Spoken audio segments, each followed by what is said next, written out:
Cek.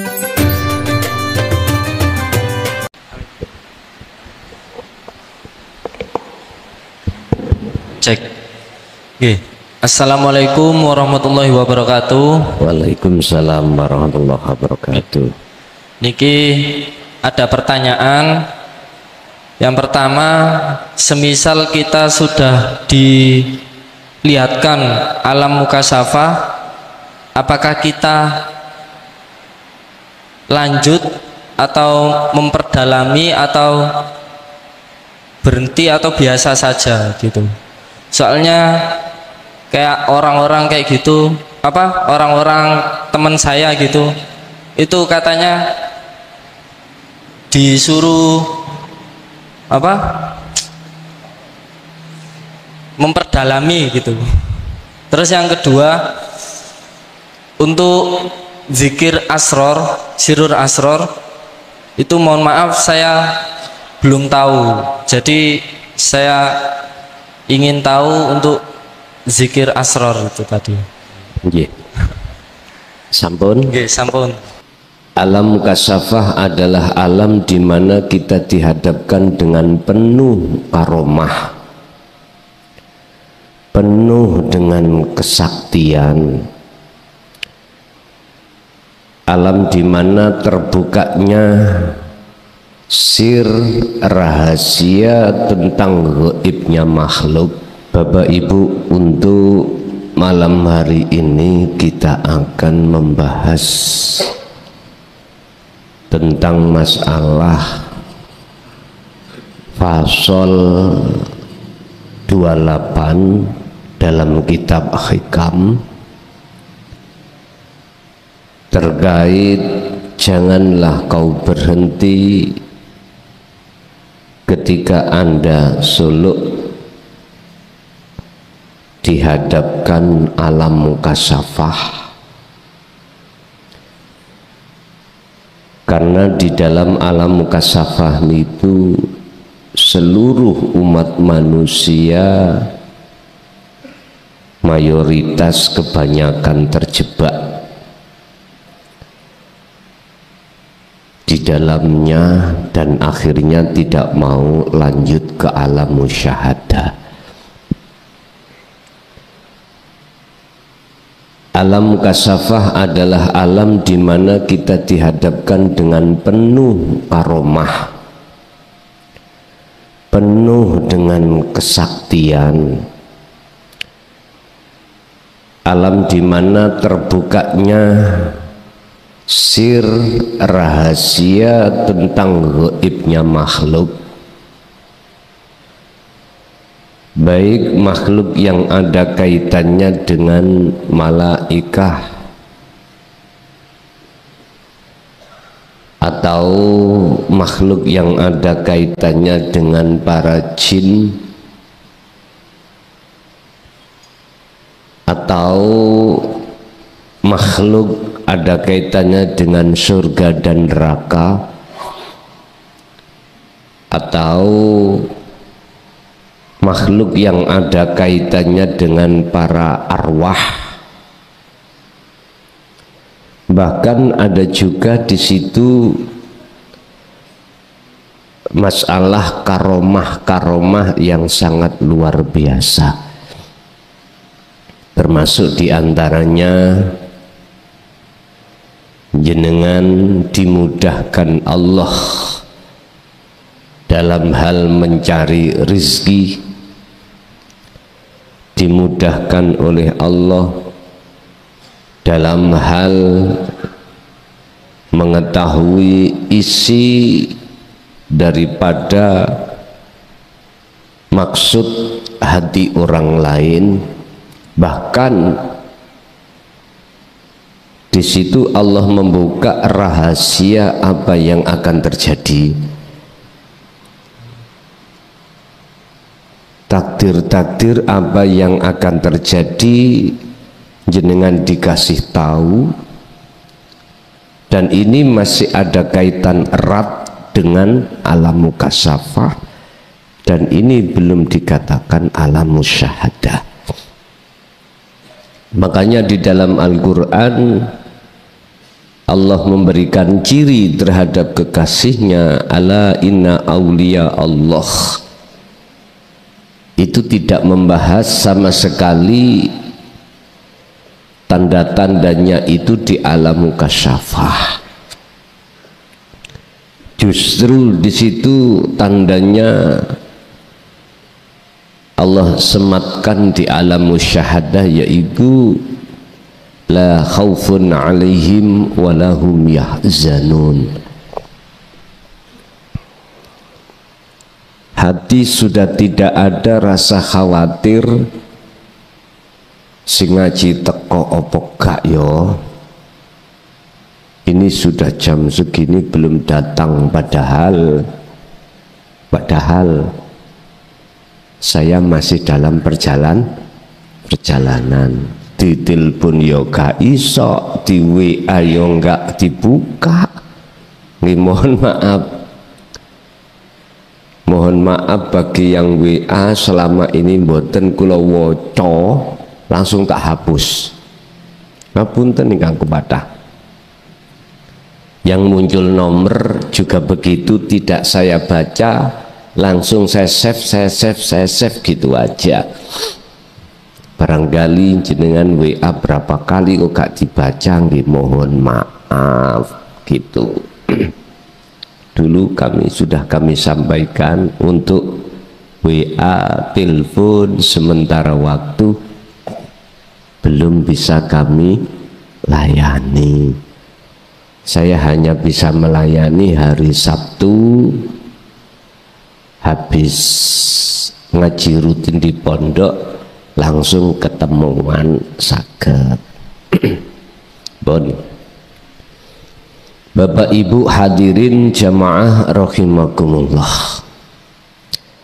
Mengapa kita tidak boleh berhenti ketika Allah menguji kita, dikasih tahu tentang alam mukasyafah, sehingga jenengan penuh dengan karomah, bisotoyul ardi, ngelempit bumi. Artinya jalan sak jalan itu sangat cepat, mboten macet kados ngenten niki, ana macet prei. Jadi toyul ardi iku Mojokerto Surabaya itu hanya ditempuh 1 jangkah, Pak. Itu toyul ardi. Niki bentuk karomah yang Allah hadapkan. Jenengan dikasih Allah karomah berbentuk apapun. Ingat, ini bukan tujuan si salik ketika belajar suluk menuju kewusulan Allah, bukan. Oleh sebab itu lewat makalah ini nanti memberikan satu pitutur terhadap kita, biar kita tidak berhenti di dalam satu perjalanan tersebut. Padahal walaupun banyak orang yang suka, bicara sak bicara itu Allah kasih kemanden, terkabulkan. Orang sakit dipegang aja langsung sembuh. Bukan itu tujuan kita ngaji babakan ilmu tasawuf niku, bukan itu tujuan kita ketika ilmu sudah kita dapatkan dan kita menjalankan khalwat atau suluk, bukan. Tapi andai kata ketika jenengan iki wajahidu fisabilihi, berjalan untuk menuju dan bertemu Allah, kok ya di antara jamaah Allah buka pintu alam mukasyafah, ingat itu ujian. Itu ujian.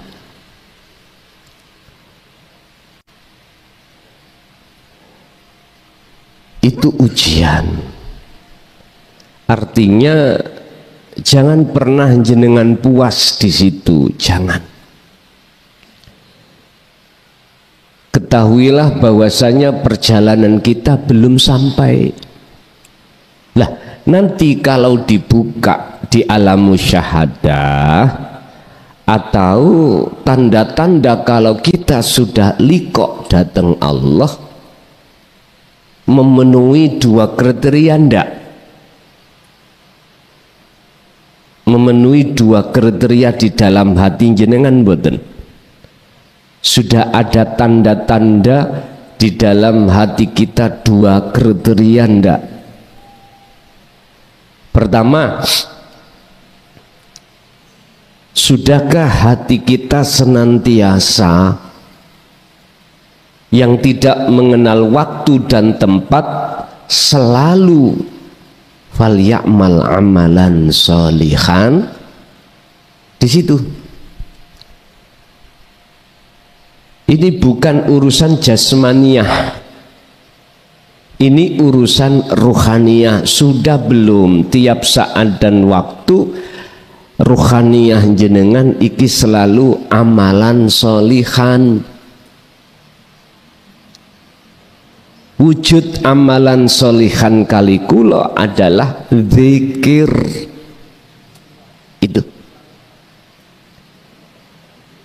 yang ku maksud zikir di sini adalah zikron katsiron fasabbihuhu bukratan wa asila. Apa?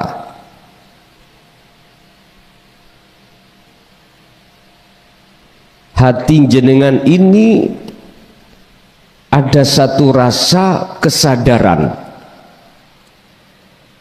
bahwasanya semua apa yang kita anggap wujudnya makhluk ini bukan wujudnya makhluk.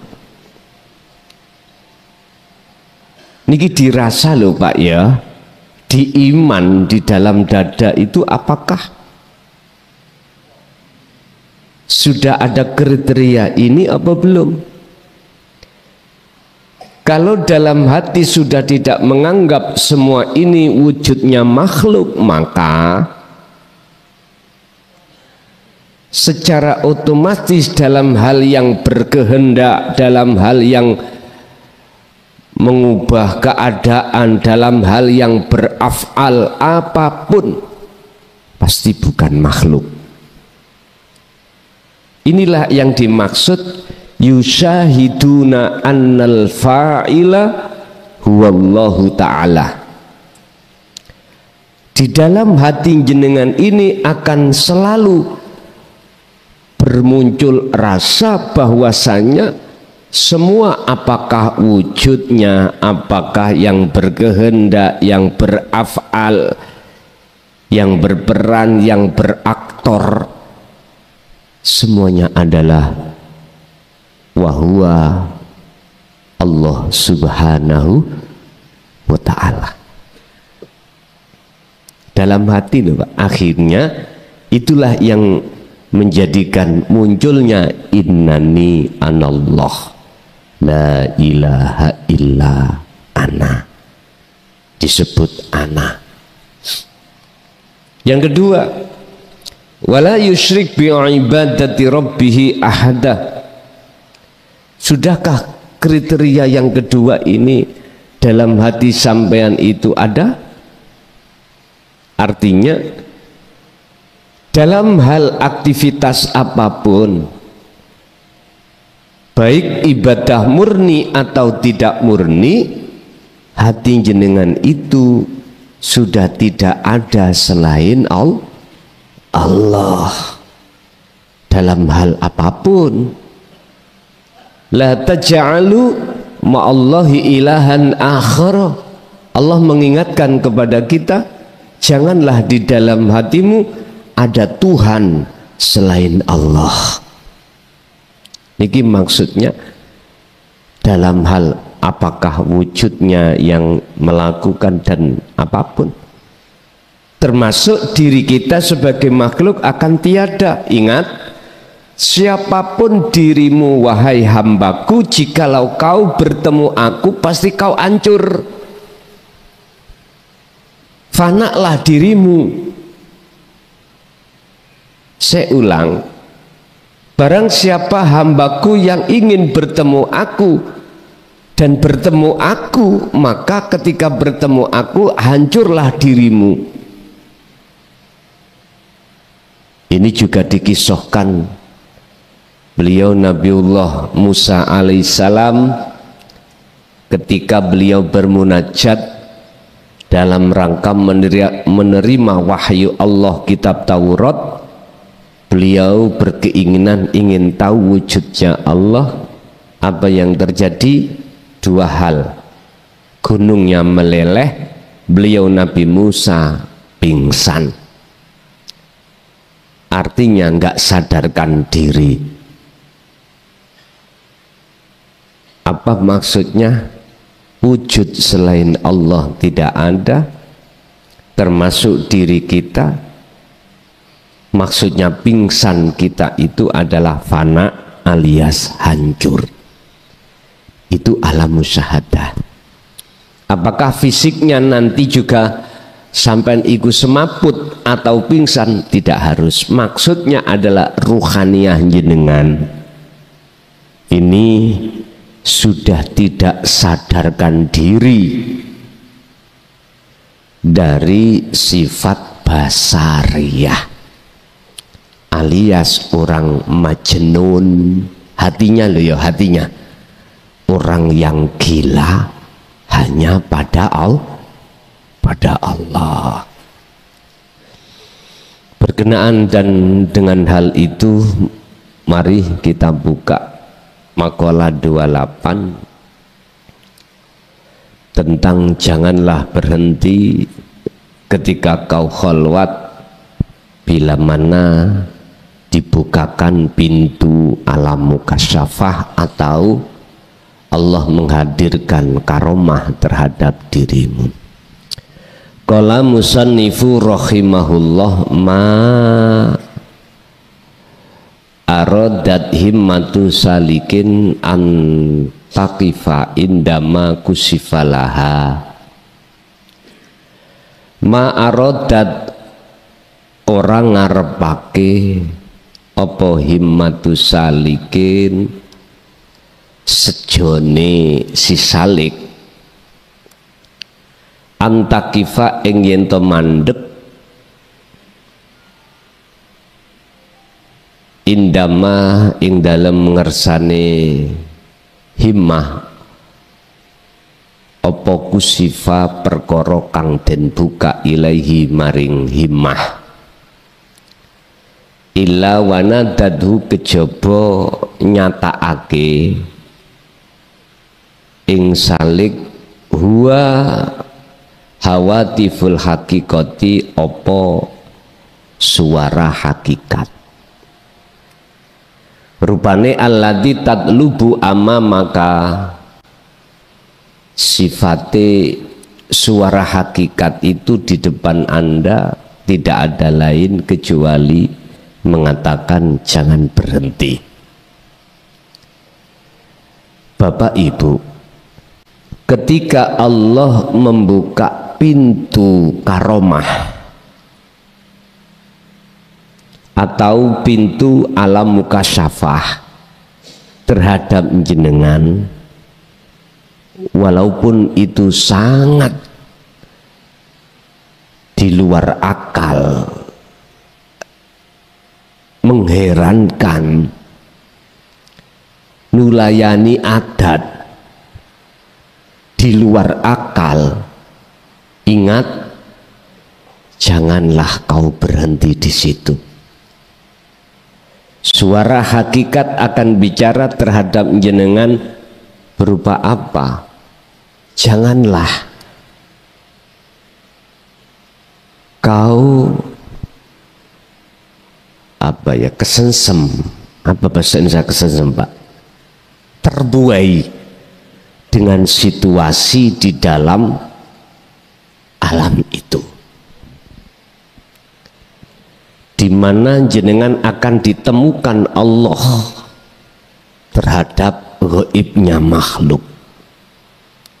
Ketemulah jenengan para malaikat, ketemulah jenengan para utusan Allah, ketemulah jenengan terhadap para orang-orang yang hatinya solih sebagai kekasih Allah. Ingat, la tatabarrajat tawahirul muqawwanat illa wanadatka haqaiquha.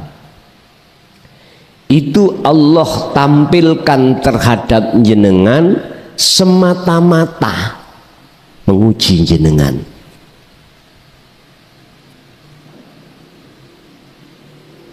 Janganlah kau melihat makhluknya.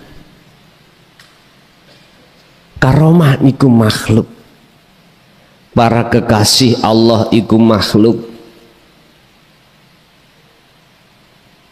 para malaikat ya makhluk,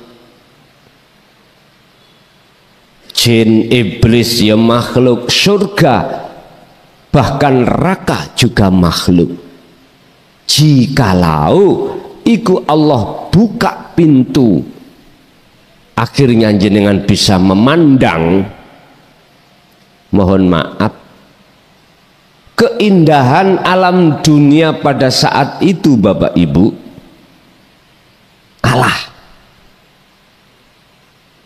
kalah indah. Apalagi jenengan dibuka pintu musyahadah,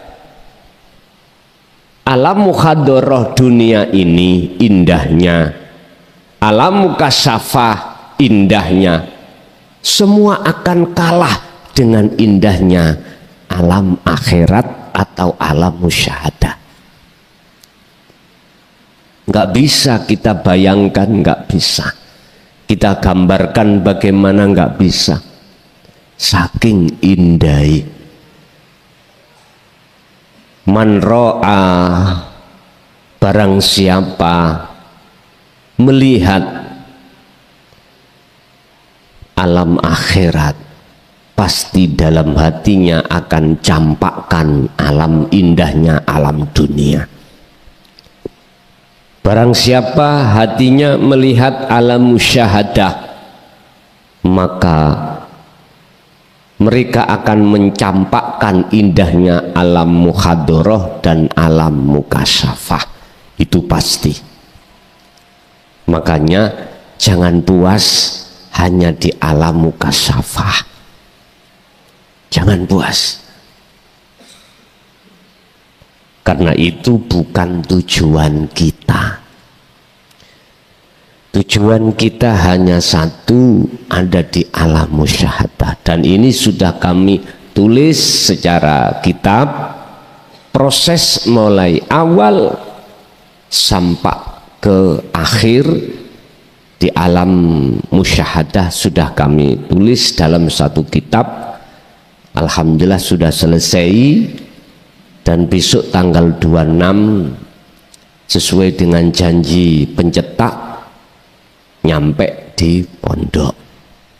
Pertama terbatas, kami hanya mencetak 1000 buku, dan ini nanti kan sudah saya kasih 3 kriteria untuk bisa mendapatkan, dan ini bisa didapatkan oleh kalangan manapun, baik syariat maupun thariqah bisa, sebagai muqabbalah, perbandingan, mempermudah perjalanan suluk jenengan ketika jenengan khalwat atau khususiyah nuju usul pada Allah.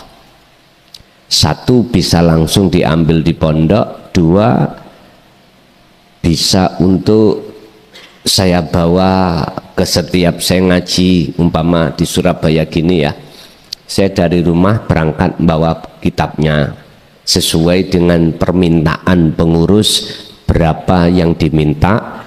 Misalkan minta 10, berarti saya bawa 10. Yang ketiga bisa lewat jasa pengiriman, dan ini ditangani anak pondok bukan saya, Jadi sudah saya serahkan 2 petugas pondok, nomornya sudah kami statuskan, tinggal jenengan berhubungan dengan pengurus pondok. Bapak Ibu hadirin, kembali ke materi.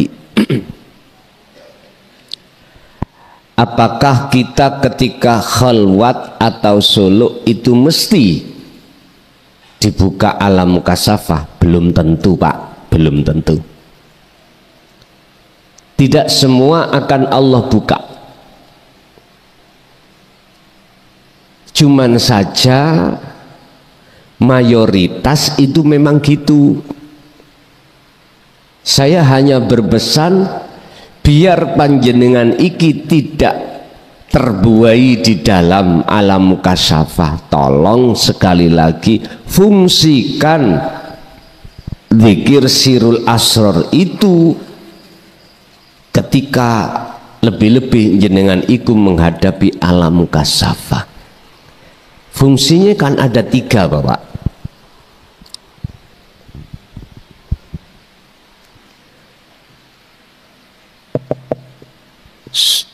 Su'aul basirah, ainul basirah, hakul basirah.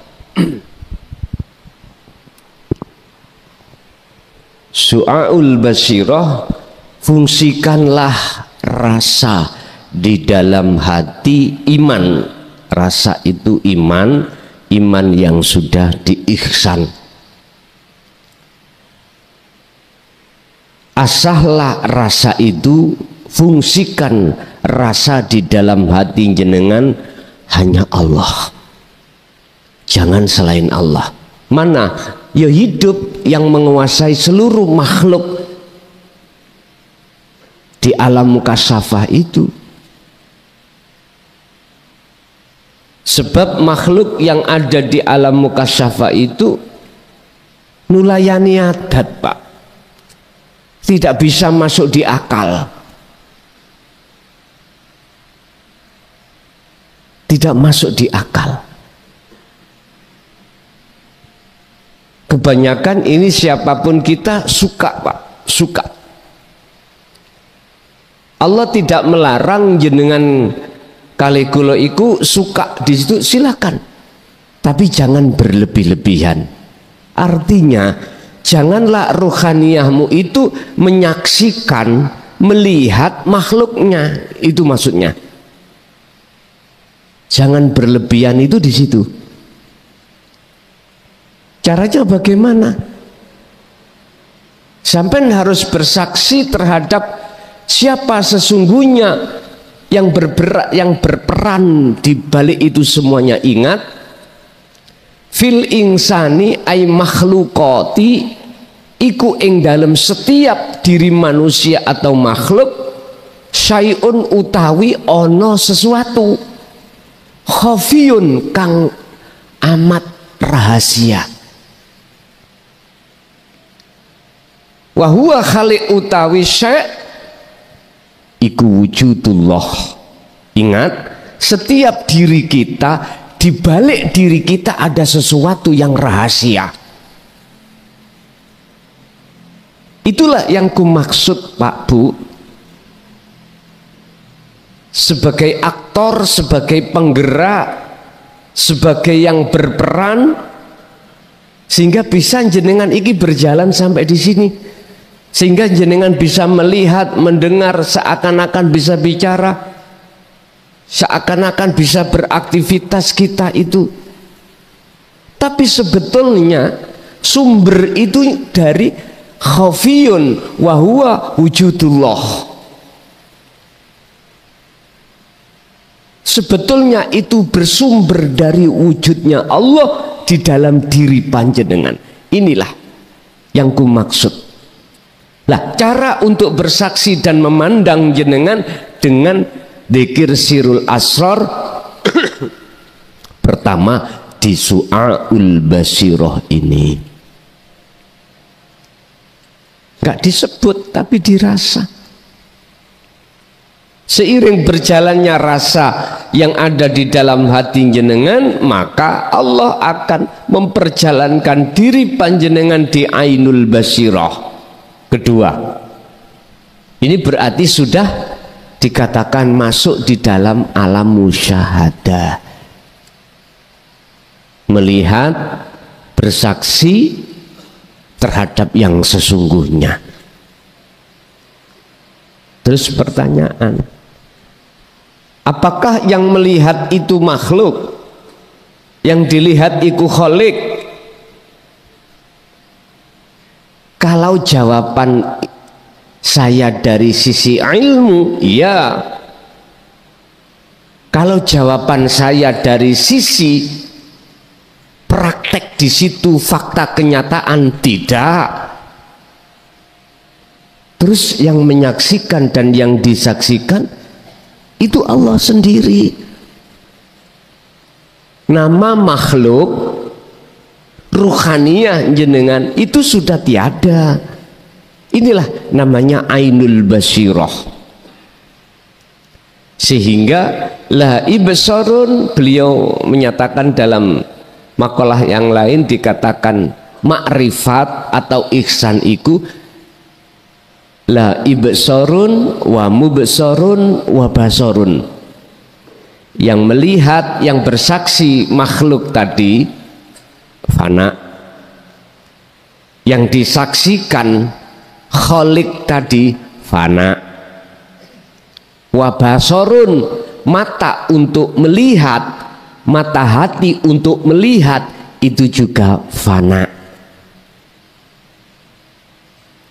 Nggih. Ilmu nek tutuk mriki mesti bingung. Ilmu lo, bicara ilmu lo ya, akal mboten mampu, mboten mampu. Judek apa ngarani, bundeli, makanya lepasen harus dengan hati. Sampai berangkat lewat rasa itu baru paham. Berarti paham jenengan ini pahami Allah. Berarti pendelengan sampan bersaksi sampan pensaksiannya Allah. Kalau tak ringkes, yang bersaksi dan yang menyaksikan, yang disaksikan, pelakunya niku tunggal. Untuk mencapai di makom ini Bapak Ibu, saya katakan Rasulullah menyampaikan. Cuman ketika kita mencari mukobalah kitab yang menyatakan Rasulullah menjelaskan tentang ini, belum kami ketemukan. Justru yang kami ketemukan itu adalah secara banyak isyarah, baik di dalam hadis maupun Quran. Kalau terang-terangan bisa kami ketemukan kalau Rasulullah dulu diperintahkan Allah untuk menyampaikan keterangan tentang hal ini supaya bisa sampai ke makom ma'rifatullah.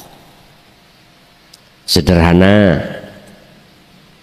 mungkin bisa dilihat di dalam surat Al-Anbiya ayat 25. Ini jelas-jelas Allah menguatkan terhadap keterangan bahwasanya Rasulullah menyampaikan hal ini. Kedua, bisa kita lihat cara untuk bisa bertemu Allah di dalam surat Al-Kahfi ayat 110. Bentuk adanya ayat-ayat yang firman Allah letakkan di dalam Al-Quranul Karim ini sebagai bukti kalau wajib hukumnya kita sebagai hamba untuk bertemu Allah. Wajib. Saya tidak mengatakan orang-orang muslim saja, enggak. Saya katakan seluruh hamba, seluruh makhluk. Yang miturut ayat ini mukhatabnya adalah biaklin. Apa? Makhluk yang berakal, berarti manusia. Wa man kana yarju liqa'a rabbih, bahasa rabbih itu untuk seluruh umat manusia. Beda dengan mangkana wa may yarju liqa Allah, niki beda. Kalau ini khusus mukhatabnya itu terhadap orang-orang muslim. Ini surat Al-Ankabut ayat 5. Kalau surat Al-Kahfi tadi 110 untuk seluruh umat manusia. Bapak Ibu hadirin jamaah rahimakumullah, sebetulnya Pak Bu, saya tidak bicara di alam mukasyafah, saya bicara di alam muhadharah yang jenengan tiap hari tiap saat ketemu selain Allah. Ini alam muhadharah ini gila, sebetulnya tidak jauh berbeda. Di alam muhadharah ini pada umumnya manusia ingin sekali jadi orang yang sukses, ingin sekali yang hadir di sini menjadi orang yang sukses dunianya semua. Ada yang bekerja keras, ya, berarti Allah letakkan di makom asbab, akhirnya sukses sampai punya perusahaan, walaupun home industry dia punya, sukses. Ada yang tidak melalui bentuk makom asbab tapi makom tajrid, artinya jenengan iki mempunyai satu keahlian yang dengan keahlian itu memudahkan jenengan iki mendapatkan uang sebagai kebutuhan keluarga, macam-macam. Yang jelas seluruh umat manusia pingin sukses. Yang mendirikan pondok pesantren pingin sukses, santrinya setiap tahun bertambah, setiap tahun ada peningkatan membangun asrama. Jenengan yang mempunyai di bidang kelautan juga begitu, di bidang pertanian, di bidang perdagangan, kasih Allah sukses. Sebetulnya sama, cuman pertanyaannya hati jenengan kali kula ini bersaksi terhadap siapanya.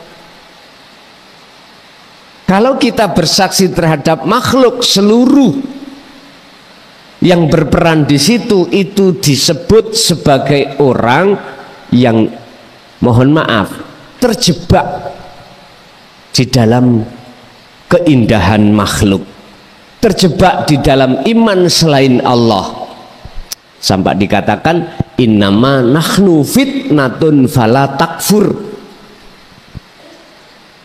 Sesungguhnya kami ini adalah golongan orang yang hati tertutup.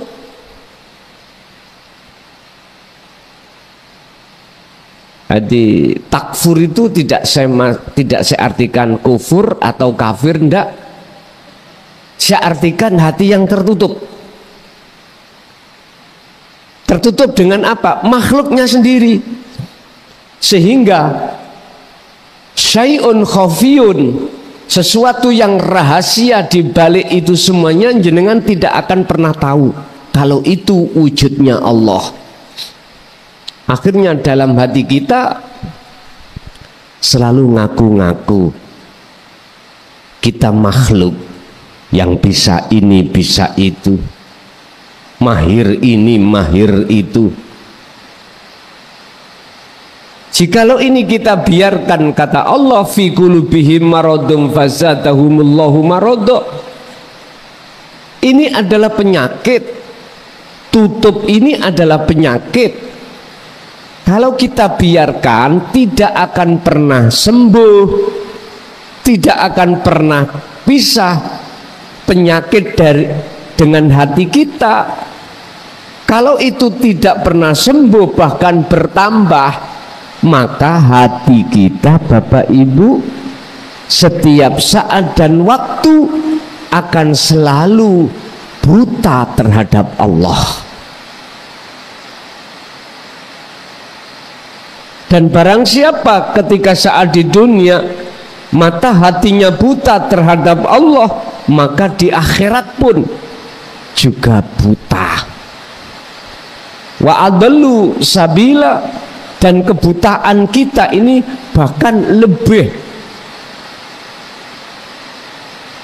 lebih gelap pada saat di akhirat daripada di dunia. Oleh sebab itu, Bapak Ibu hadirin, sebelum kita akan menghadiri sesuatu yang pasti terjadi, yaitu kematian, bawalah sana ke dokter penyakitnya hati yang membuat kebutaan hati kepada dokternya.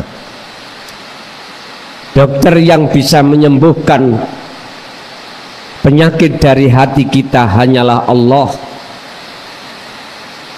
Iya Pak, kalau penyakitnya jasmani kita ke Surabaya, bisa cari dokter mana spesialis di bidangnya untuk menyembuhkan hati kita atau menyembuhkan penyakitnya jasad kita. Loh, ini penyakitnya hati, dokternya yang bisa menyembuhkan hanyalah Allah Subhanahu wa ta'ala.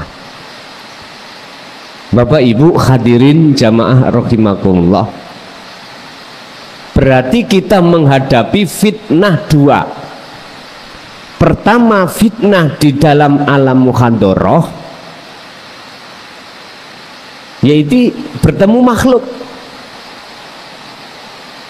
Kita dikatakan Allah sebagai hamba yang lepas dari fitnah, lulus dari fitnah, manakala bersaksi kita hanya pada Allah. Makanya mengapa di dalam syahadat itu kita tidak boleh berhenti ketika mengucapkan asyhadu alla ilaha illallah, berhenti asyhadu alla ilaha, nggak boleh, harus sampai illallah. Kita nggak boleh memandang hanya makhluknya saja, nggak boleh. Kita harus sampai pandangan hati kita terhadap Allah. Makhluk kita pandang dengan ainul basyariyah ini sesama makhluk. Allah kita pandang, kita saksikan dengan ainul basirah. Caranya, fungsikanlah dzikir sirul asr ini. Inilah cara satu-satunya untuk melatih, menerobos siapa sesungguhnya di balik kita semua ini. Jawabannya cuma satu, wahuwa Allah Subhanahu wa ta'ala.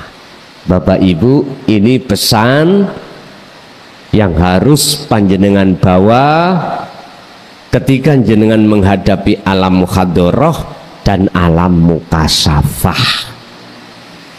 Dengan prinsip hanya satu kuncinya, la tatruk adzikra li adami hudurika ma'allahi bihi. Dzikir sirul asr itu jangan sampai jenengan lepas dari hati jenengan. Jikalau jenengan nggak ingin ruh ini menyaksikan makhluknya, balik ruh bisa menyaksikan terhadap zatnya, yaitu Allah Subhanahu wa ta'ala, maka dzikir ini jangan jenengan lepas. faqadistamsaka bil urwatil wuthqa lam fisamalah. Pegang teguh tali zikir ini, dan inilah wasilah khusus antara ruh sampean langsung dengan Allah Subhanahu wa ta'ala. Oke Bapak Ibu, kita masuk pada sesi tanya jawab atau dialog, atau ada yang menambahi dari keterangan materi kita. Monggo, waktu kami persilahkan.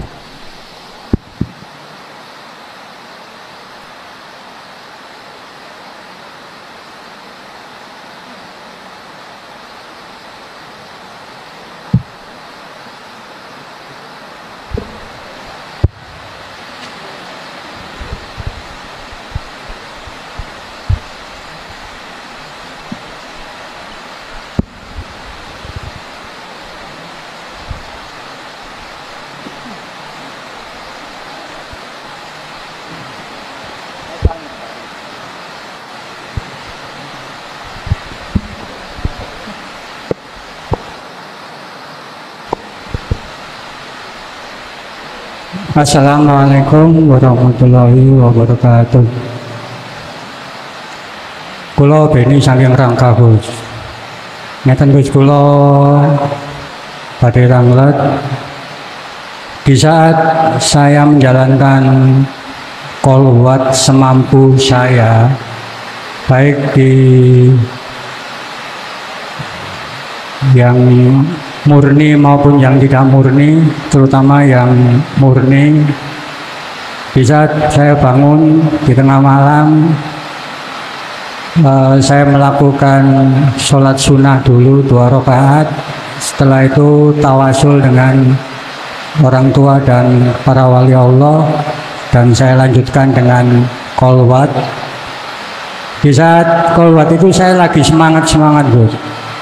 Tapi di saat perjalanan pertengahan qolwat, tiba-tiba saya bisa bersandar di tembok, seolah-olah kayak itu tidur. Terus akhirnya terdengar suara, ya kayak macam suara jatuh, suara godak gitu. Nah, terus saya terbangun, saya lanjutkan lagi. Padahal itu kan kalau menurut ilmu yang saya dapat, yang Guson berikan itu kan mungkin itu nafsu. Nafsu kan juga digerakkan oleh Allah Subhanahu wa ta'ala. Terus saya lanjutkan lagi dengan semampu saya. Apakah itu termasuk boleh, atau saya lanjutkan dengan pakai tidur semampu saya? Itu gimana Gus? Mohon pencerahannya. Yang pertama itu. Yang kedua, Allah Subhanahu wa ta'ala menciptakan manusia di muka bumi ini kan dengan kondisi yang sempurna, dan Allah itu juga terkenal dengan segala mahanya, maha segala-galanya. Tapi kenapa di saat seorang wanita atau ibu yang melahirkan seorang bayi itu mesti kok ada kayak ada cacat atau gimana, cacat fisik jasmaninya, padahal manusia diciptakan dengan sempurna? Itu hakikatnya gimana? Bahkan di hadis Kanjeng Nabi ada, kalau bayi yang baru lahir itu kondisinya sempurna, masih fitrah, meskipun itu dari kalangan Majusi maupun kalangan lain. Mohon penjelasannya Gus. Pun itu aja. Assalamualaikum warahmatullahi wabarakatuh. Waalaikumsalam warahmatullahi wabarakatuh. Ya ayyuhalladzina amanu dzkurullaha qiyaman wa qu'udan wa ala junubihim. Surat Ali Imran ayat 191 berkenaan dengan kholwat. Fungsi kholwat, visi dan misi kholwat adalah menghilangkan kebutaan hati terhadap Allah, menuju terang benderang terhadap Allah, membersihkan, meninggalkan semua wujud makhluk untuk menuju wujud yang sebenarnya wujud, yaitu Allah. Sebab kita manusia awalnya itu tidak ada, olehnya ada sebab diadakan oleh yang ada, sehingga kita seakan-akan punya sifat ada, padahal sifat ada, wujud itu hanya milik Allah. Jikalau kau ingin betul-betul tahu sebetulnya mana yang wujud, kembalilah ke asal kita. Tidak wujud asal kita. Jalan untuk menuju ke situ sudah kami terangkan dengan komplit di dalam kitab awal. Caranya bagaimana, dengan bahasa yang menurut kami sangat mudah, bahasa Indonesia. Juga hujahnya dari Quran, dan juga kami tulis dengan bahasa Arab yang suka dengan bahasa Arab. Sebab kemarin itu Pak ya, ketika sudah kami tulis dalam satu buku dengan tulisan tangan, ditolak Pak, ditolak oleh Menkumham, harus berupa file.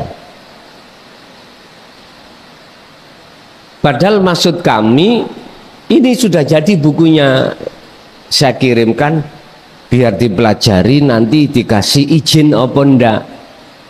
Tapi sistemnya tidak seperti itu Pak, harus ditulis, diketik lagi, mboten berupa buku ngeten iki, ketikan ning komputer. Ya Allah Pak, lagi niki kula niki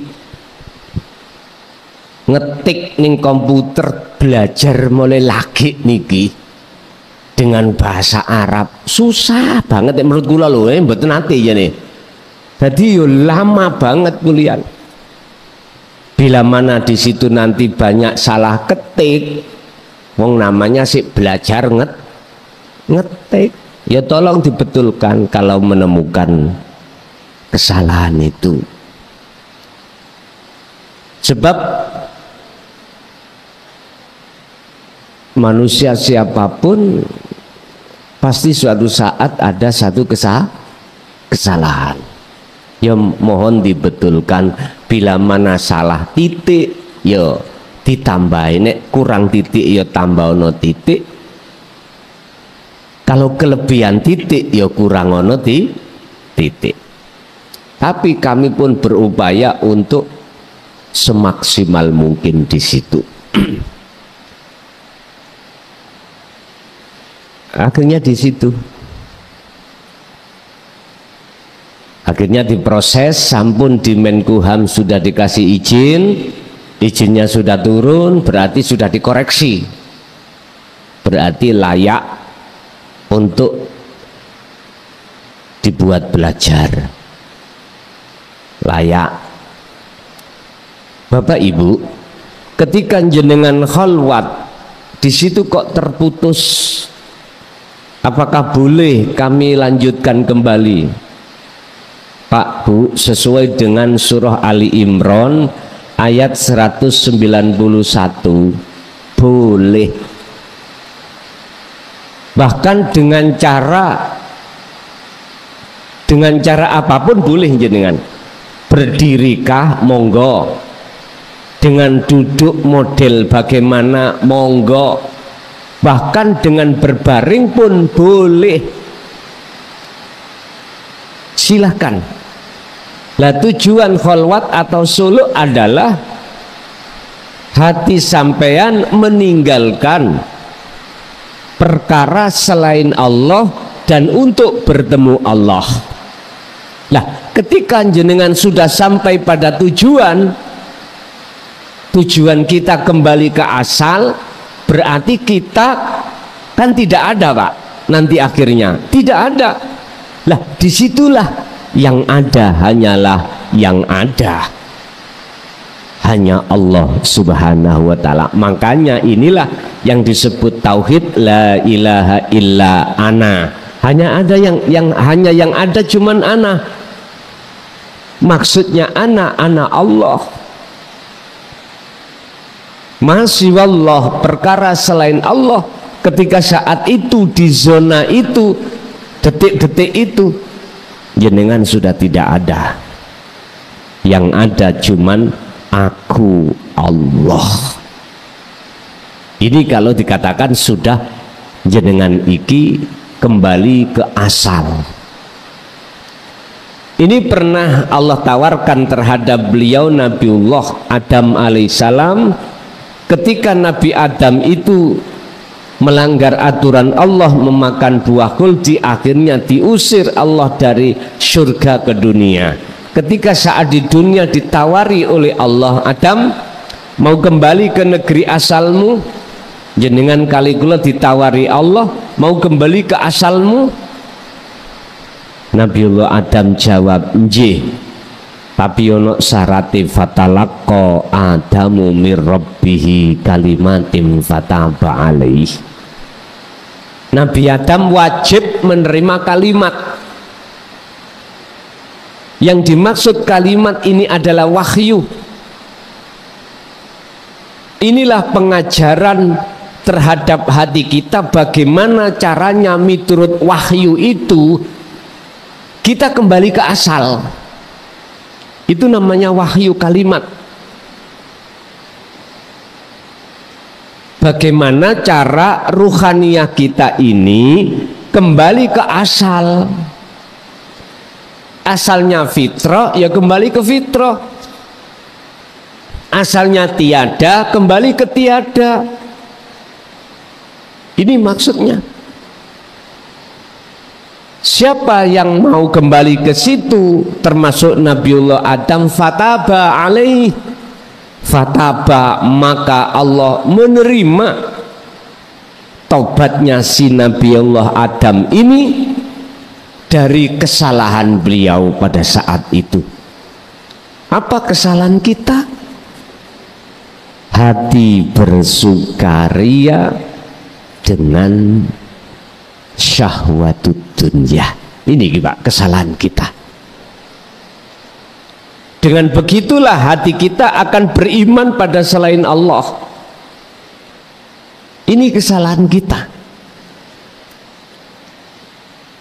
Makanya di dalam pertanyaan kedua, yang dimaksud hakikat ini, cacat ini apakah cacat fisik? Bukan.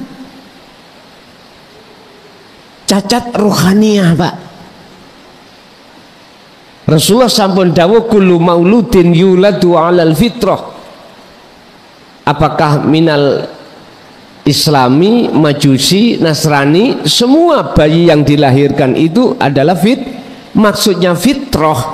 Rohaniah jenengan ini belum cacat, artinya belum bersenggolan dengan syahwatud dunia. Nanti kalau kita sudah menjelang akil balik atau masa dewasa baru Pak, niki cacat niki wis. Lah disinilah kalau sejarah Nabiullah Adam dikatakan kita sudah makan buah khuldi. Lah ini apa sih khuldi niku? Kekal. Dunia, syahwatut dunia memang dijadikan oleh nafsu terasa indah, terasa kekal. sehingga manusia bagaimana caranya tidak keluar dari kesenangan di sini. Hatinya Pak, bukan jasmaniyahnya, ruhaniyahnya. Makanya mengapa kita nggak mau mati di situ? Karena kita ingin terus bersukaria dengan dunia.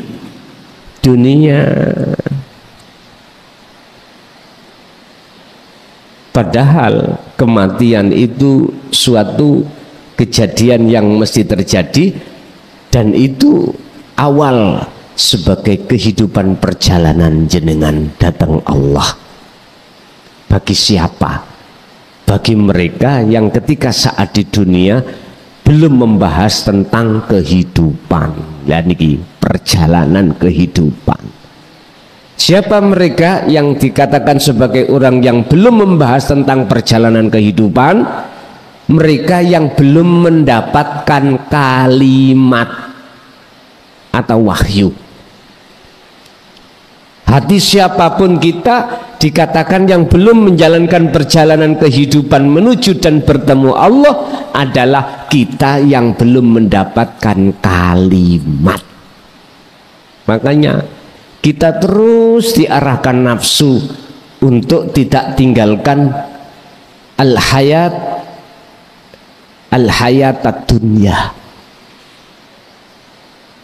Apalagi kita yang golongan baru sukses dunianya, wis.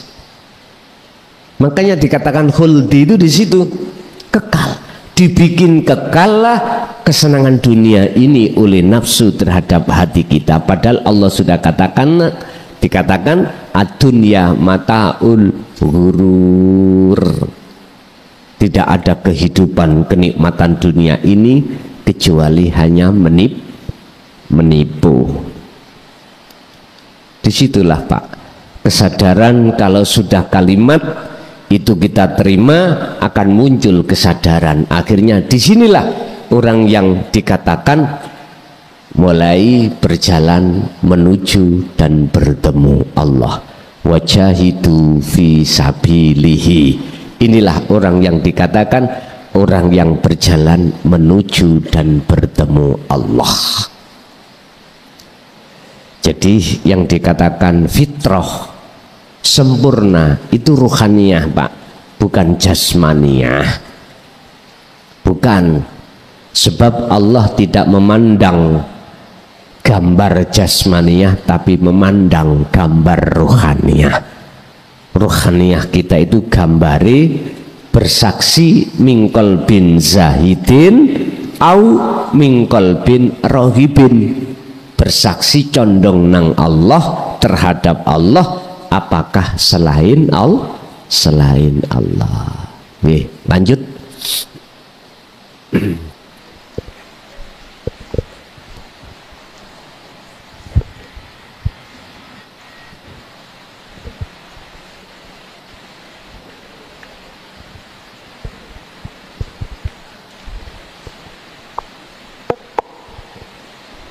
perempuan sebentar dulu, yang laki dulu.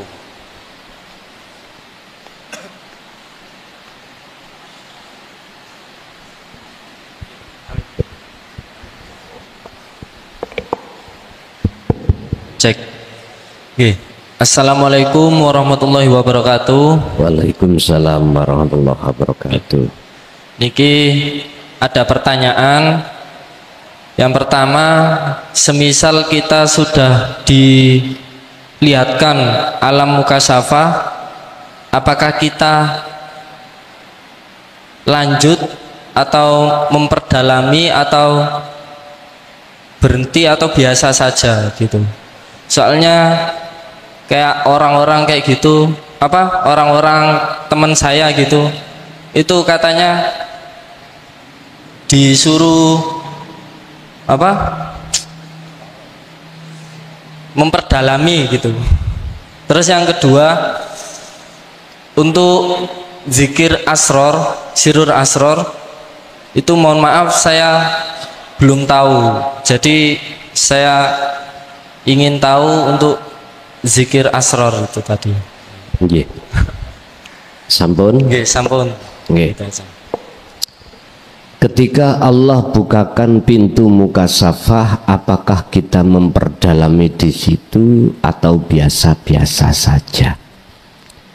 Miturut makalah yang kita bahas di dalam kitab Hikam ini fasal 28,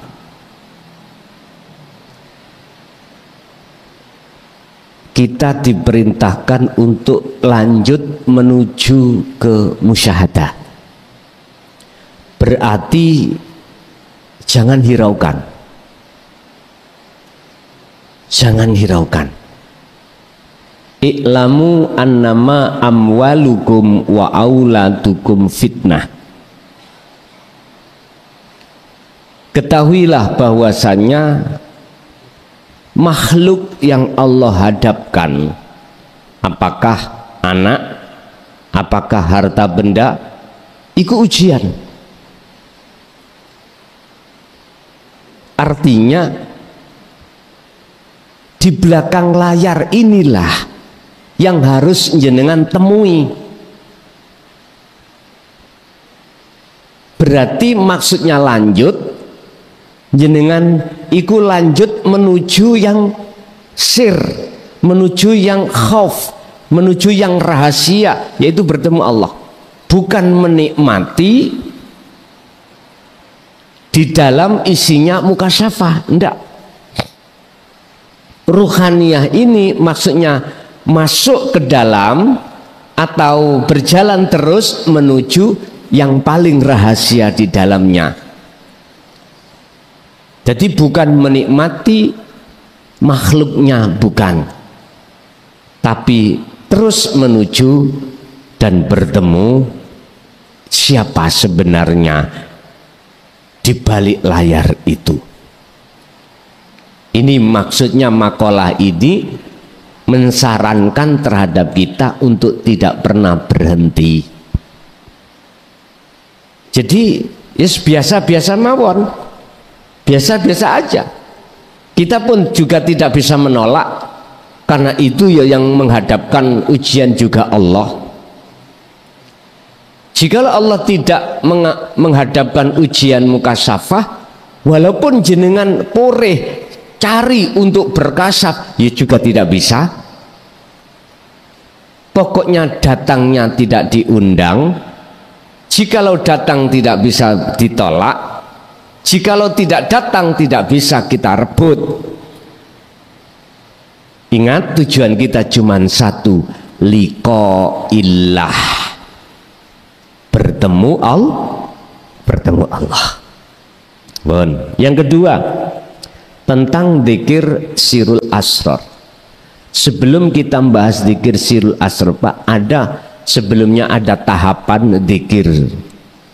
Ada 4 tahapan dzikir sesuai dengan petunjuk di dalam Al-Quran. Pertama adalah la ilaha illallah. Munculnya dzikir jahr, dzikir di mana diucapkan secara lisan, biar terdengar di telinga kita atau di telinga orang lain. Ini biasanya kita dididik dalam tarbiyah ibtidaiyah, atau kita di golongan golongan syariat. Pendidikannya di sini.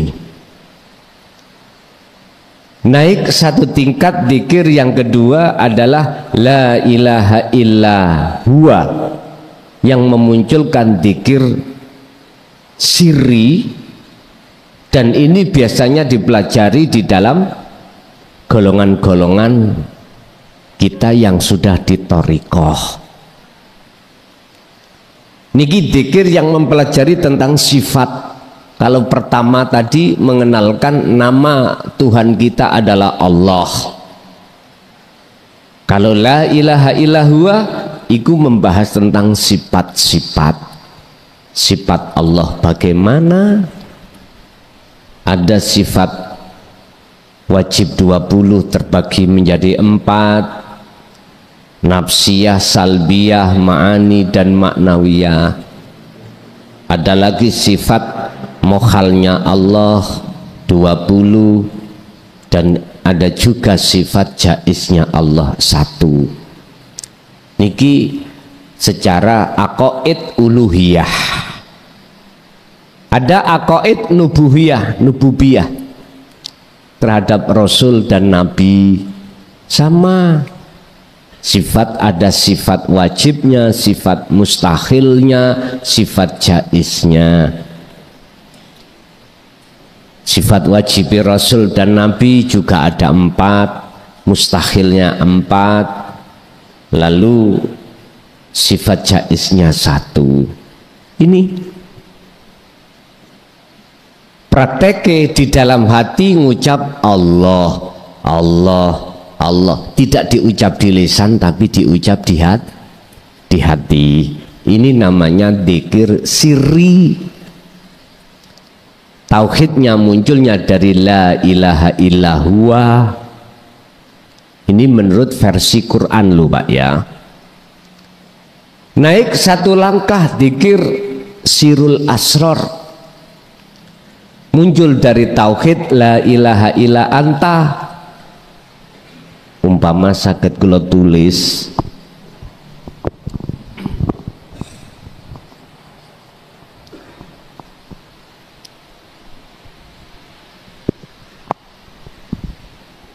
pertama la ilaha illallah, kedua huwa, ketiga anta, keempat ana. Niki tingkatan-tingkatan Pak. Syariah, thariqah, hakikat, makrifat. La ilaha illa anta sudah tidak huwa. Kalau huwa dia, kalau dia Allah masih terasa jauh. Sekarang kita bicara anta. Dzikir yang tidak diucap nama Allah baik di lisan maupun di hati. Tapi dzikir ini dirasa. Rasa berarti di dalamnya hati. Di dalamnya hatinya hati itu ada hati lagi. Orang Jawa mengarani, menyebut telengnya hati. Itulah imanul haq Pak. Rasa itu tidak pernah bohong. Makanya disebut imanul haq, ai al-ihsan. Iman yang sudah ihsan, iman yang sudah benar. Kalau secara logika berbicara tentang rasa itu tidak pernah bohong.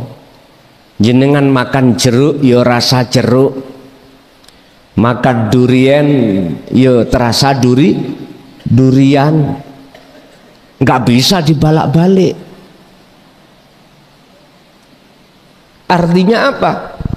Kalau jenengan sudah berzikir la ilaha illa anta, maksudnya itu tidak diucap. Niki tulisan Arab itu sebagai hujah mawon, hanya sebagai dalil aja. Yang terpenting adalah jenengan mengamalkannya. Cara mengamalkannya itu tidak harus dibaca, enggak, tapi dirasa Pak. Tadi saya katakan di depan, prakteknya bagaimana? Gini, jenengan menghadapi situasi kondisi apapun, hati sampean harus wukuf kolbi, harus diem. Sampean harus merasakan kehadiran wujudnya Allah. Hanya Allah yang bisa menggerakkan seluruh makhluknya. Berarti di belakang gerak makhluk itu ada nyata wujudnya Allah. Itu dengan rasa. Rasulullah dawuh tentang ihsan, rasa ini, anta budallaha ka'annaka taroh. Ketika kau beribadah, ketika kau menghadapi kondisi apapun, seakan-akan kau bisa melihat wujudnya Allah. Fa'ilam takun taroh, apabila Anda tidak bisa melihat wujudnya Allah, Anda harus merasa selalu dilihat oleh Allah. Itu ihsan. Bapak Ibu, mengapa tadi saya katakan asahlah terus dzikir sirul asrar di tingkatan pertama su'aul basiroh ini? Nggak diucap tapi dirasa. Itu disebut syu'aul basiroh ini. Bapak Ibu, nanti kalau kita sudah selesai menyelesaikan dzikir yang nomor 3, anta itu berarti engkau. Nah, engkau berarti dekat sudah. Allah tidak terasa jauh. Anta, kamu, berarti kita bicara bahas kamu, berarti orangnya dekat. Artinya dalam hati jenengan sudah terasa bahwasanya Allah itu dekat. Tidak jauh di sana, di ars sana. Ternyata ars iku ning ati sampean dhewe. Ada di situ. Wal awal wal akhir wal zahir wal batin. Ada di situ, dekat sekali. Nah, ini kalau terus kita asah dzikir sirul asrar ini, mulai tahapan su'aul basiroh ke ainul basiroh ke hakul basiroh, maka terakhir kita dihadapkan tauhid la ilaha illa ana, ingsun, ana, saya. Artinya kalau dikatakan sudah makrifat datang Allah, iman sampai betul-betul ihsan terhadap Allah, maka diri Anda sudah tidak merasa ada. Justru Anda itu sudah tidak makhluk, karena kewujudan Anda itu sudah tiada. Akhirnya yang ada dalam diri Anda hanya wujudnya Allah. Ya, Anda itu Allah. Bingung? Bingung sih. Saya katakan, Anda itu bukan Allah, tapi nyata wujud dohire Allah. Ya, Anda. Awas sirik lo ya, awas, hati-hati. Buka dalam surat Al-Anbiya ayat 29, nggak boleh. Kalau Anda masih merasa Anda ada, nggak boleh. Ini khusus bagi Anda yang sudah kehilangan Anda, baik dalam wujudnya, berkehendaknya apapun. Sebab ngene Pak, mengapa di dalam surat Al-Hadid ayat 3 Allah kok wujud dohir? Iku supaya ngusir wujute makhluk niki. Mengapa Allah itu tidak hanya wujud secara batin tapi juga secara dohir? Supaya mengusir wujute makhluk. Meniku bagi yang ingkar Pak, nggak mau, ya tetap wujudku makhluk. Padahal sudah dikasih Allah pelajaran. Memang Pak, ngaji babakan ilmu tasawuf itu ilmu sing bingung no. Tapi ingat, sing bingung ya Gusti, wis mboten mawon, gak usah bingung-bingung. Gak usah dipaksa-paksa pun, nantilah seiring berjalannya waktu jenengan ngasah dzikir sirul asrar, nanti akan mengerti sebetulnya la ilaha illa ana itu lari kemana. Sederhananya jenengan nanti tidak merasa mudah, jenengan bisa bergerak sendiri. Minimal Anda di dalam hati merasa gerak Anda digerakkan oleh Allah. Nanti di situ nanti prosesnya. Sehingga jenengan bisa apapun, melakukan apapun, hati itu wis sudah gak gampang ngakoni jenengan yang bisa bergerak. Justru dalam hati jenengan akan ngakokake, menyatakan, mengisbatkan gerakku iki sebab isoke gerak digerakkan oleh Allah. Udah, itu proses yang harus kita lewati memang. Nanti akan berkata gerakku Allah. Nanti Pak. Jangan, gak usah khawatir. Pasti jenengan akan sampai di situ nanti. Kalau sudah sampai di situ, maka sama tidak akan bingung. Apa yang kukatakan, Anda ini adalah makhluk. Jikalau Anda sudah kehilangan makhluk, berarti Anda itu Allah. Kok iso? La ilaha illa anta. Anta itu kan Anda toh Pak ya? Anda. Sekarang ana atau nahnu sama. Jenengan tadi yang asalnya ngaku-ngaku makhluk sing isok gini, isok gitu. Setelah jenengan wis gak ngakoni makhluk isok gerak, oleh gerak sebab digerakkan sesuatu di belakang kita, terasa dalam hati. Akhirnya hati sampai tidak bisa berhenti ngucap Allah, nggak bisa berhenti. Walaupun tidur itu nggak bisa berhenti, terus ngucap. Sampai kadang-kadang jenengan kali kul sampai koyok tiang sing stres, nggak isok leren, tower jantung nggih ngoten. Ngucap Allah. Alam-alam semuanya bertasbih nggih ngoten. Bahkan terdengar dalam telinga jenengan wis koyo wong gendeng. Wis gak apa-apa. Ini memang prosesnya. Nanti lama kelamaan anteng piyambek kalau sudah innani anallah pun anteng wis. Jadi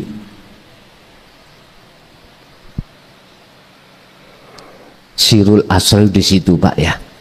Nanti kalau sudah keempat dzikir yang terakhir disebut fana'ul dzikri.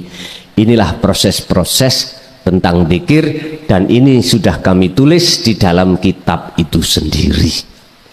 Mekaten kitabnya baru datang besok tanggal 26 saking mriko Jawa Barat. Kok tebih masalahnya secara syar'i saya hanya percaya kepada pencetak itu kalau itu hatinya sudah duduk di dinut tauhid, baru kami percaya. Secara syariat saya ngati-ngati gitu Pak. Jadi walaupun jauh di Banten sana nyetaknya itu percetak itu jamaah. Jadi nggak apa-apa walaupun jauh, sing penting bisa amanah. Sebab misalkan bisa jadi Pak, saya pesen 1000 jadinya 1001 kan sakit juga. Namanya percetakan, kami pun tidak tahu lagi itu toh, nggak tahu. Bukan perkaranya ilmu itu tidak boleh dikonsumsi siapapun, enggak. Khawatir saya ada udang di balik batu itulah, sehingga mengapa walaupun jauh saya tunjuk sebagai pencetak di situ. Oke. Satu kali lagi Bapak nanti pindah ke Ibu.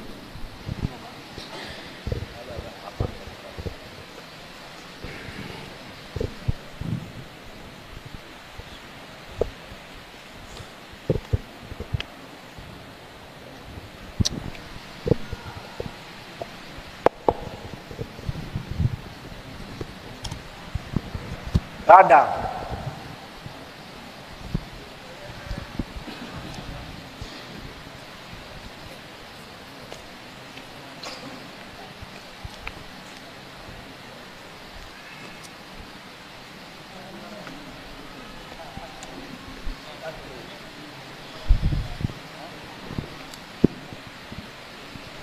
Monggo. Ada? Cukup? Oh, wonten. Monggo. Assalamualaikum warahmatullahi wabarakatuh. Waalaikumsalam warahmatullahi wabarakatuh. Pertanyaan saya singkat aja Gus ya. Apa benar kalau ke alam musyahadah itu terbatas umur ya Gus? Soalnya saya juga sadar kan masih muda gitu loh. Tapi saya alhamdulillah masih belum berputus rahmat dari Allah, mungkin bisa diperjalankan lagi gitu. Soalnya masih bingung apa iya benar nunggu tua dulu atau di atas 40 gitu. Ya sekian, terima kasih. Assalamualaikum warahmatullahi wabarakatuh. Waalaikumsalam warahmatullahi wabarakatuh. Secara umum tidak hanya jenengan mawon yang menemukan keterangan itu. Saya pun juga begitu, mendengarkan keterangan itu harus di atas 40 umurnya. Kalau pertanyaan sampean itu benarkah, tak jawab versi saya loh ya, bukan versi orang lain. Tidak harus menunggu kita itu tua. Kuncinya itu kesadaran. Kesadaran hati untuk menerima kalimat, hanya itu. Kalau umur menurut kami tidak menjadi ukuran. Sebab roto banyak umur tua tapi belum mau menerima.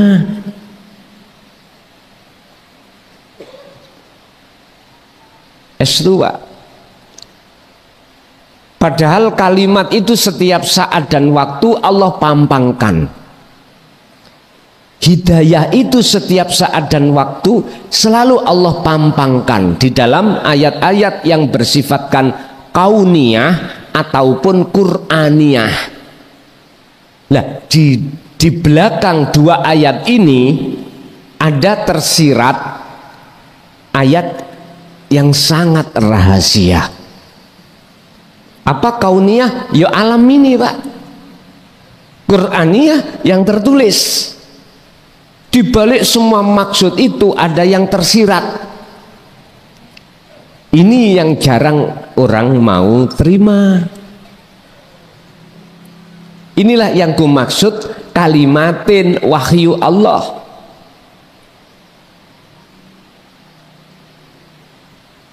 Ini kami bahas kemarin dalam surat At-Taubah ayat 125. Disebut Furqan, ngaten. Disebut Furqan. Tidak menyebut ayat yang tersirat, mboten menyebut Furqan. Siapa yang tahu isi Furqan, maka dia akan bisa membedakan mana yang hak dan mana yang batil di mata Allah. Mana perilaku yang bersumber dari nafsu dan perilaku bersumber dari Allah. Tahu nanti di situ. Maksudnya batil, perilaku yang ada kaitannya dengan nafsu. Maksudnya hak adalah mana perilaku yang bersumber betul-betul dari Allah. Itu akan tahu dan bisa membedakan. Sebetulnya Furqan inilah Pak yang disebut Al-Quranul Qadim. Asli ini lebete. Dan ini tidak harus menunggu umur tua terlebih dahulu. Ukurannya menurut versi kami kesadaran. Sadar kalau jenengan di dunia ini telah ditipu oleh nafsu dalam diri jenengan tentang syahwatut dunia. Lah inilah yang kumaksud waktu jenengan sudah sadar. Mekaten. Nggih, kembali ke ibu sekarang. Ganti barangkali ibu ada ibu.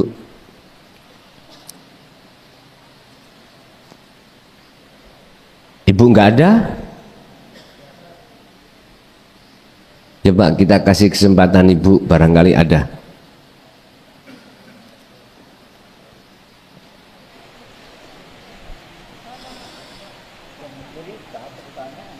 Iya.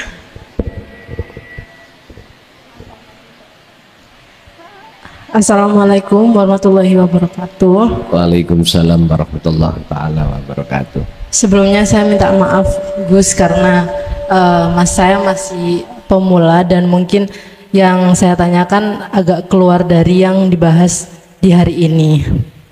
Ada 2 pertanyaan Gus. Pertanyaan yang pertama, untuk mengingat Allah yang perlu kita ingat akan Allah itu apanya Gus, agar kita bisa terus mengingat Allah? Yang kedua, tadi ada satu kalimat yang diucapkan sama Gus Muhlason. Kalimatnya itu, janganlah ada Tuhan selain aku. Yang dimaksud Tuhan ini siapa Gus? Apakah Tuhan dari agama lain atau ini berlaku bagi seluruh wujud makhluk yang kita cintai sampai seperti kita tuhankan?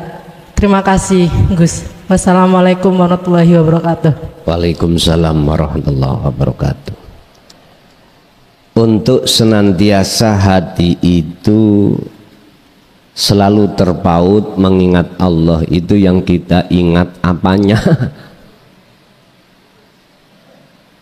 Bapak Ibu mungkin bisa dibuka dalam surah Al-Ahzab ayat 41-42. Di situ Allah katakan, ya ayyuhalladzina amanu dzkurullaha dzikran katsiran fasabbihuhu bukratan wa asila. Kita untuk mempermudah ingat pada Allah. Hati, maksudnya hati, ingat pada Allah. Kita harus selalu mengumandangkan hati ini dengan dzikron katsiron, baik siang maupun malam. Terus apanya yang kita ingat? Bon, itu nanti akan tahu jawabannya apanya. Prosesnya harus kita lalui terlebih dahulu. Sebab kita tidak akan pernah mendapatkan wujud nasi jikalau kita tidak menanam padi. Terlebih dahulu kita harus menanam padi dulu, lalu berbuah, lalu kita proses, bertemulah namanya beras, rice. Lalu ada proses memasak kita, barulah di situ nanti akan bertemu namanya nasi. Artinya kita lewat nama, lewat sifat, lewat zatnya, itu proses yang harus kita lewati. Sehingga mengapa kita dibimbing di dalam hukum syariat tauhid la ilaha illallah, tariqah la ilaha illallah, hakikat la ilaha illa anta, sampailah la ilaha illa ana. Akhirnya kalau sudah sampai ke ana, walaupun zikirnya Allah, itu tetap ana maksudnya. Walaupun zikirnya la ilaha illallah, tetap ana. Walaupun anta, tetap ana. Itu nantinya ada di situ. Menurut surat Al-Ahzab tadi Bu, baik siang maupun malam, sebagai proses hati kita harus berzikir sir dulu, mengucapkan dalam hati setiap napas keluar dan masuk, Allahu Allahu Allah. Ini sebagai latihan, proses yang harus kita lalui. Nanti sirul asr ditanamkan di dalam zikir sir. Tidak cukup hati kita mengucapkan Allahu Allah, tapi di dalamnya hati rasa harus bangun menyertai zikir siri tadi. Terus lah barulah di sini nanti jenengan akan tahu kalau ingat yang diingat itu apanya, sesuai dengan kelas kita masing-masing. Kalau kita di kelas syariat, dikiri yo nama, kita sebut Allah di lisan. Di thariqah sifat apa? Sifat kekuasaannya, sifat menggerakkannya dan lain sebagainya. Kalau hakikat berarti anta, ya sudah, tinggal rasa kemauan yang berjalan. Barulah pada akhirnya sejatine dzikir, sak temene dzikir itu adalah kesadaran di dalam diri kita, hati kita, bahwasanya kita makhluk itulah maujudan, tidak wujud. Nantinya di situ. Makanya disebut fana'ud dzikri di situ. Kefanaan seluruh perkara selain Allah. Kalau sudah teng mriku man nyaman jenengan. Gitu? Man nyaman. Inilah yang dimaksud ala bidzikrillahi tatmainnul qulub. Nggih, lanjut Ibu, masih ada? Assalamualaikum warahmatullahi wabarakatuh. Waalaikumsalam warahmatullahi wabarakatuh. Dengan pertanyaan ingat niku wau Gus. Ingat kok dikasih rasa ingat. Rasa-rasanya lama-lama kok hilang ingatane Gus. Terus pundi niku diarani hilang ingatane tapi diberi kesadaran, dijalankan syariat, seakan-akan niku wau kemana-mana gak ingat, dibilang gak ingat tapi nggak dikasih rasa ingat, karena dia maha baik dan maha menolak keburukan Gus. Jadi antara ingat gak ingat nggih yang ada rasane niku wau kok nggih enak-enak mawon ingatan niku Gus, walaupun hilang ingatan nggih. Assalamualaikum warahmatullahi wabarakatuh. Waalaikumsalam warahmatullahi wabarakatuh. Ini pertanyaan Ibu yang pertama tadi, masih ada satu lagi tadi, mohon maaf lupa. La taj'al ma'allahi ilahan akhar. Maksud ayat itu tidak boleh ada Tuhan selain Allah. Bagaimana? Mana sih maksudnya? Bon. Ini berbicara tentang iman, Pak. Sampeyan di sini mesti ada iman sing ngaji iki mukhlason. Karena sampean memandang makhluk. Kalau di dalam hati sampean ada satu keimanan yang menyampaikan pengaosan ini adalah saya sebagai makhluk, itu yang nggak boleh.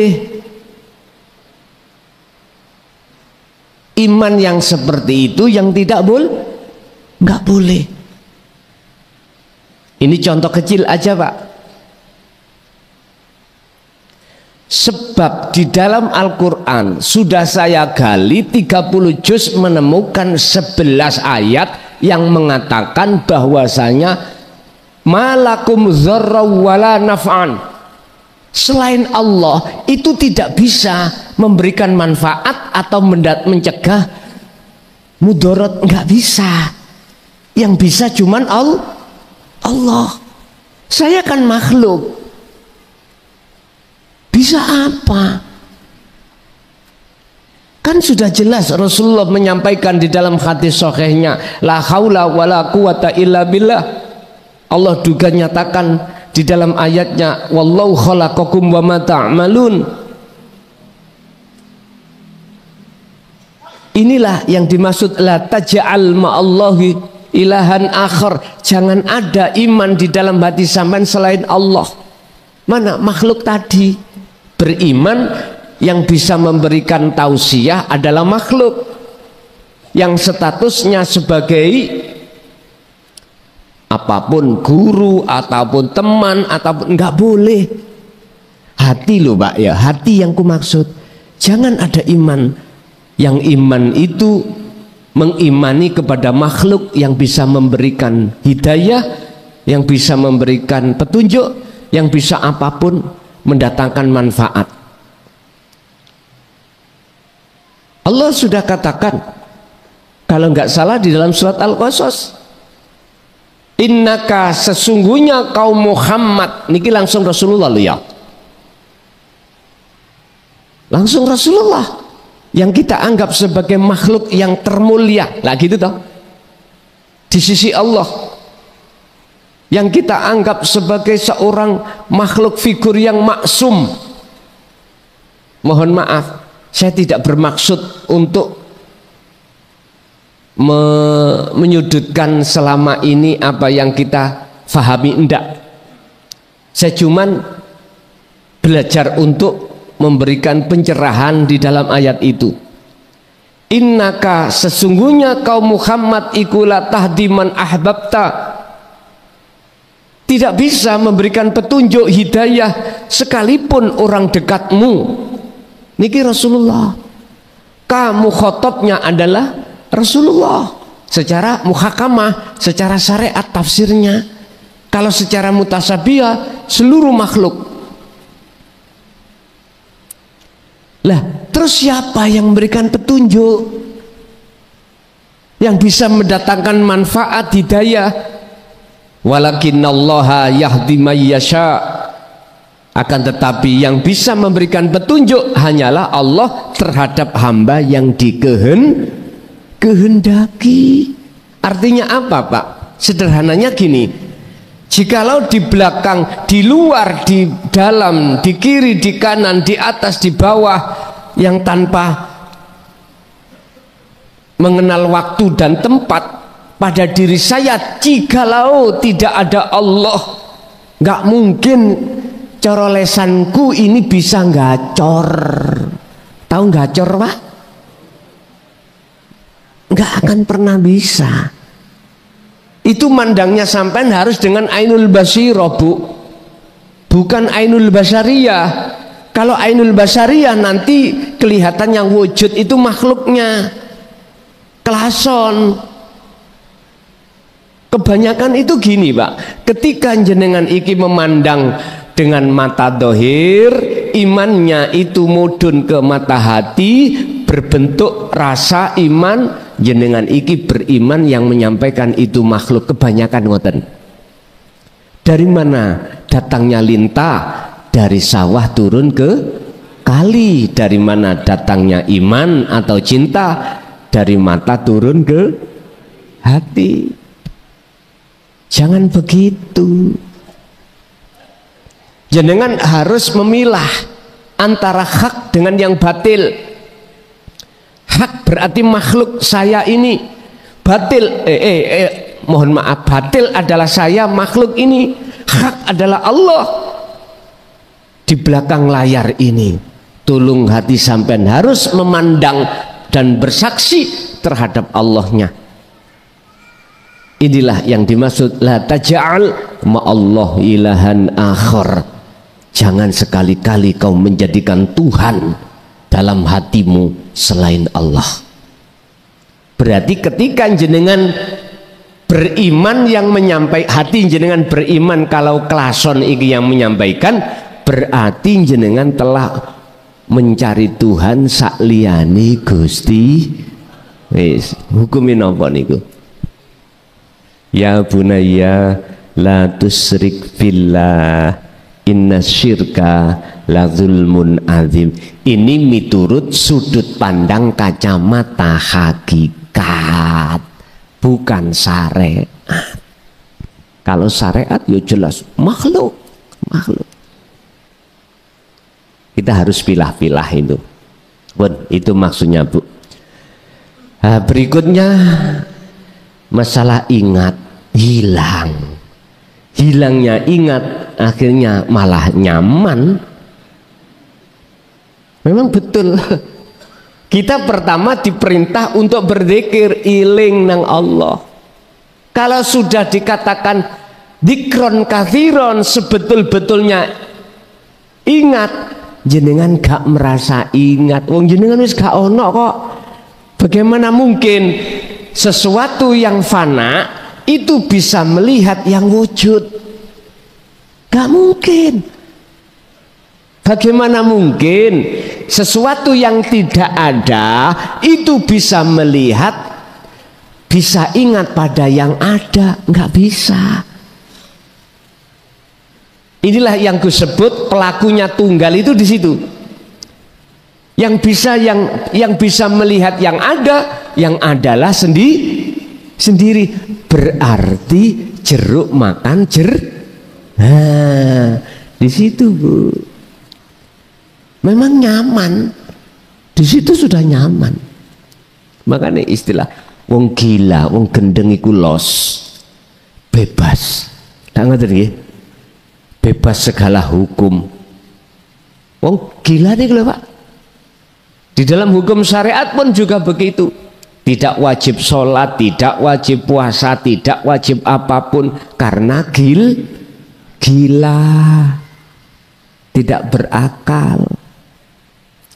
Tapi justru nyaman Pak, ngoten niku nyaman. Lah sing ku maksud di sini Pak, gila hati jenengan datang Allah. Bila mana diteruskan Allah gila saakale, ya urusannya Allah pun. Iku jenenge wong jadab. Ati saakale pun. Ini enggak berkewajiban sholat secara syariat. Kalau jenengan jadab ruhaniyahnya saja, akal ini tasik sambung urusan dunia, berarti sih wajib sholat. Cuman waktu sholat jenengan iki wajib ninggalno sholat. Sholat iku wajib dilakoni, dijalankan, tapi wajib tinggalkan pada saat sholat. Bingung? Ngeten. Hafidhu ala sholawah. Di dalam Al-Quran tentang sholat 5 waktu wajib, nggak boleh dinyang-nyang, wajib dijalankan. Tapi ketika jenengan menjalankan, wajib jenengan tinggalkan. Artinya jenengan merasa bisa menjalankan ini loh, tinggalin. Udah dong nggih? Ini maksudnya. Itulah wassolatil wusta.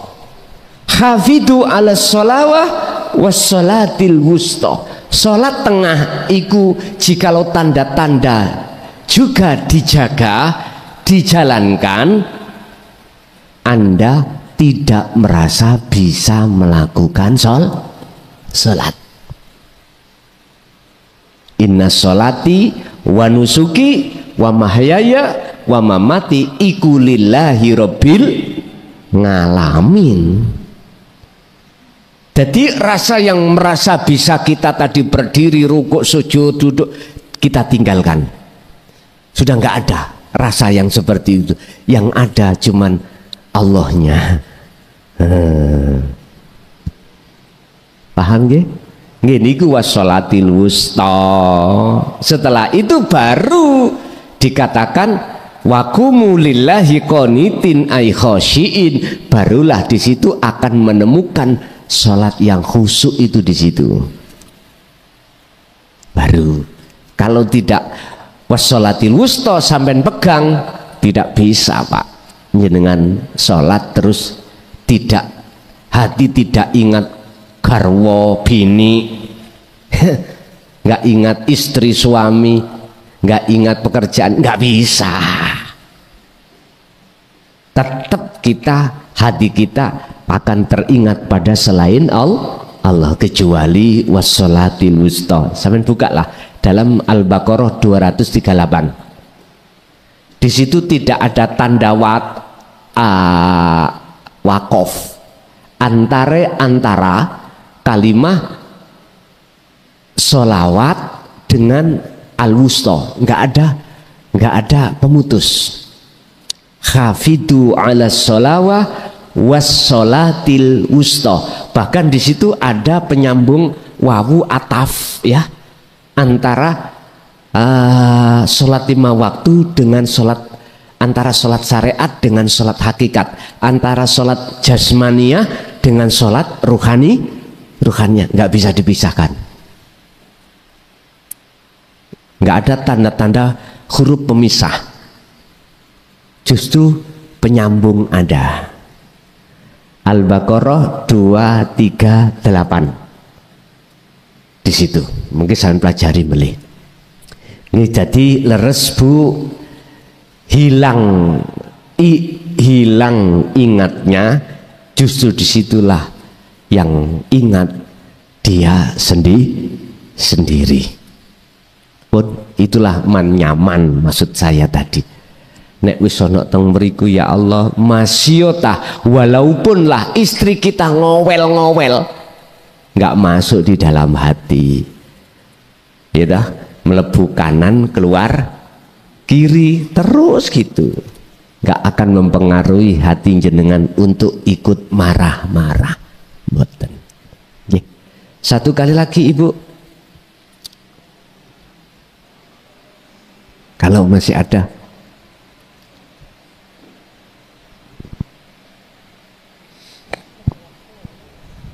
Cukup Ibu? Nggih, Bapak Ibu hadirin jamaah rahimakumullah.